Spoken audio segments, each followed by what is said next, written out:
Well, George, the announcement came without warning that senior management, including the relatively new superintendent, Stephen Reset, would be on paid administrative leave following that incredible escape here 3 weeks ago. The question tonight is whether investigators at this very early stage have already found something damning against Reset and his team, or whether this was politics. Brought in a year ago to help turn Clinton Correctional around, Superintendent Stephen Reset is out. Reset, seen here with Governor Cuomo at the prison days ago, widely admired as a change agent by staff, even prison inmates, said New York State Assemblywoman Janet Dupree. Does he appear to be a scapegoat to you? I'm afraid so. I think that... You think it's politics? I think it's politics. The order came from Albany, she said, 2 days after the second of 2 escapees was found.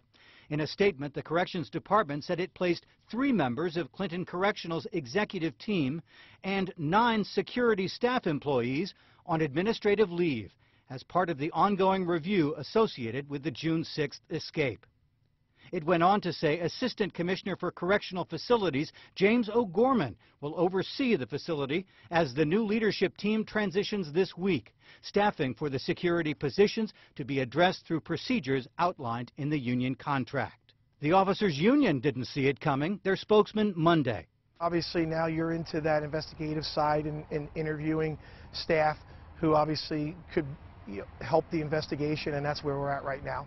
Dupree called it a dark day, rivaling the escape itself. Said she expected the Inspector General and the FBI investigators to be allowed to get to the bottom of what really happened and recommend changes statewide before anything like this.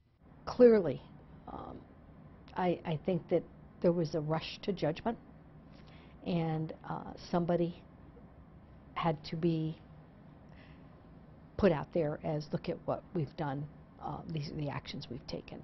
And I hope that it doesn't create more issues. I really, really do. That's my fear right now. Instability, which she said could spill over to prisons statewide.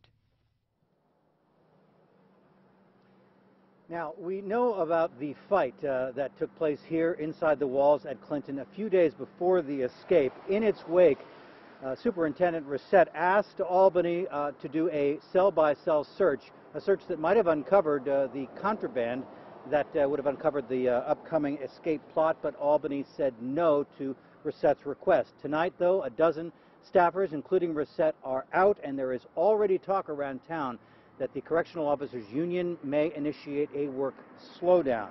For the record, the union spokesman in Albany has not responded to a request for comment. I'm joined for more reaction on today's dramatic move by my colleague Vanessa Mishanya. Vanessa? That's right, Stu. Thank you. And now, as you can only imagine, corrections officers not taking this entire ordeal very lightly from the day the inmates escaped to today when 12 prison employees were put on administrative leave. And now one former CO is talking about just how it's impacting workers on the other side of those prison walls. The reputation here is we don't lose inmates. From his retirement home on the edge of Shazy Lake, former Clinton Corrections Officer Pat Buckley has watched the aftermath of Richard Matt and David Sweat's escape from the sidelines, calling the ordeal a betrayal to every current and former employee. It's a shame that this woman decided that she was in love with these two and was going to help them out. It's a dirty, rotten shame. It really is.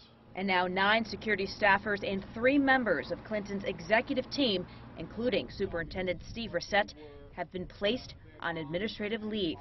Buckley says he's known Reset since the late 70s and that his reputation among COs is a solid one. He came up here some years ago as depot security. I don't know for sure when he took that. But yes, the men liked him, and I think they're going to support him right to the end. Despite his popularity, Buckley sees why that action was taken. They're ultimately responsible for the running of that prison, and sometimes it not only rolls downhill, but it has to roll back up sometimes, and I believe that's exactly why they had to be relieved of their duties at this time. With 30 years under his belt at the maximum security penitentiary, Buckley predicts that the eventual end of this investigation will bring a new administration and new reforms. But his only hope is that life returns back to normal soon inside those walls for the employees' sake. I'm just praying that we get through this, and I don't know how many years it'll take, but maybe things will get back to normal eventually. You know, you talked about the normalcy in the village, but the prison has to get back to normal also. Now, another interesting note, I talked to Buckley about the honor block, or the A block, where the 2 inmates were kept, and he said despite what has been previously reported, to his knowledge, there were never any cooking utensils or hot plates allowed inside of the cells.